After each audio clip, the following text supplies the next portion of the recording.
Islaamummaa jechuun ifa jechuudha, jireenya jechuudha, haqa jechuudha.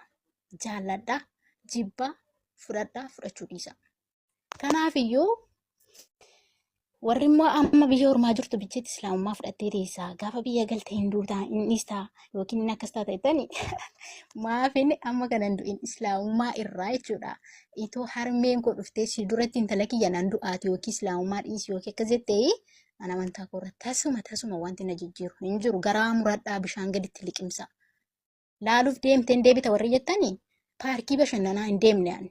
Dhimmi kun dhimma lubbuuti. Sinii galee bashannanaa fi yookiin tikkeettii kutadhee yookiin viizaa hojjechiifadhee deemaa hin jiru. Lubbuu fi namanee kaayyoo namaneef qaba. Waan ani itti amanis beeka, waan ani namaneefis beeka. Kanaaf isan itti amane sanarratti immoo jabaadhee jirma kiyya idda kiyya gadi fageeffadhee bu'aa amantii kiyyaa mul'isu, ija amantii kiyyaa mul'isudha. Kaayyoon kiyya malee dudduuba deebi'uu miti. Okay? Kanaaf iyyuu akka kanatti hubadhaadha. Har'as ta'e bor warri kootu karaa tiktookis, kootu karaa iimos, kootu jettanii tajaajiltoota Awurooppaa Eeshiyaa iddoo waamtanii fiddanii? No, inni dhufan isin bira. Maaliif jennaan qooda walitti hin qabnu.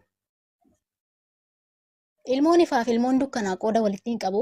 Ifnii fi dukkanni qooda walitti hin qabnu. Amma fakkeenyaaf gaafa lafti bari'u dukkanni hin baqata.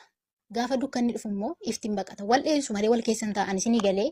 Kanaaf iyyuu iftii fi dukkanni qooda walitti hin qabu tasuma. Dhufee deebii tokkos isinii kennu yoo isinii ta'e kana dhaggeeffadha. Yoo isinii ta'uu baate immoo ittuma dhiisatii taa'aatii iddoo sabboontuun geessu bichaa ilaalaa. Okay.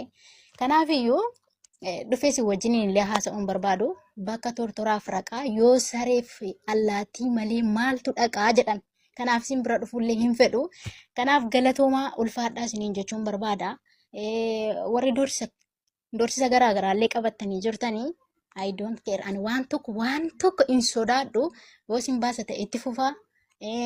Warri immoo xiqqoo teessanii immoo eessa geessee maalirra jirti, maal hojjetaa jirti warri jettan bu'aasaa dhumarratti walumaan hargina isiniin jedha. Dhaamsi obbolummaan isiniif qabu yoo jiraate islaamummaan amantii haqaadha. Rabbi tokkichis kan dubbate amantiin ilma namaaf jaalladhe amantii islaamaa qofa jedhe. Jecha isaa keessattis kan dubbate amantii islaamaa qofadha. Har'ayyuu taanaan boriyyuu warri dukkana keessa jirtan, warri ilma namaatiif gajjettanii ol jettanii sagaddan, warri Yesuus waaqa jettan, Yesuus Kiristoos kun ofumaa keessanii fuutanii aboo itti laattani malee, ofumaa fuutanii dirqama waaqa ta'uu qabda jettanii malee, Yesuus guyyaa tokko ani waaqa ofiin hin jenne. Isinii galee waan abbaan ofiin hin jenne nama fakkeenyaaf maqaan kiyya sabboontuudha. Dhuftanii maqaa biraa yoo na waamtan isin jalaan owwaadhu. Yoo immoo toon ani sabboontuudha isiniin jechaa jiru immoo sabboontuu miti jettan hin fudhadhu. Ani sabboontuu waan an ta'eef nama biraan na waamtu taanaan lakkiin jedha nan dida. Kanaaf Yesuus Kiristoos hammayyuu waaqa miti. Warri humnaan waaqa gochuuf deemaa jirtanii yoo dhugumaan immoo qayyoo isiniif ta'a ta'e itti jabaadhaa.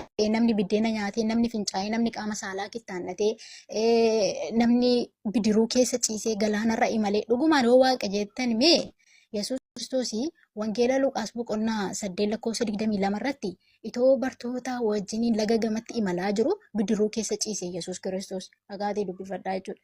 Bidiruu keessa ciisee itoonni bidiruuma sana keessatti mugaa jiru bartootaa fi bidiruutti galaanni itti guutee dhahaan qilleensaa bubbeen jabaan itti ka'ee jedha. Isa booda Yesuusin kurruufaa amma kana irra falaalaa ilma namaatiin dadhabeera waan ta'eef karaarra imalaa jira. Amma fakkeenyaa yeroo biyya jirrutti jechuudha. Konkolaataa keessa yeroo teenyu namoonni tokko riba jaallatu hin mugu fa'aa daandii dheeraa yeroo deemanii konkolaataa keessa taa'anii hin mugu irrafu nama waan ta'aniif hin dadhabu. Kanaaf iyyuu Yesuus Kiristoos akkasuma bidiruu keessa ciisee hin muge irriin isa fudhatee deeme jechuudha.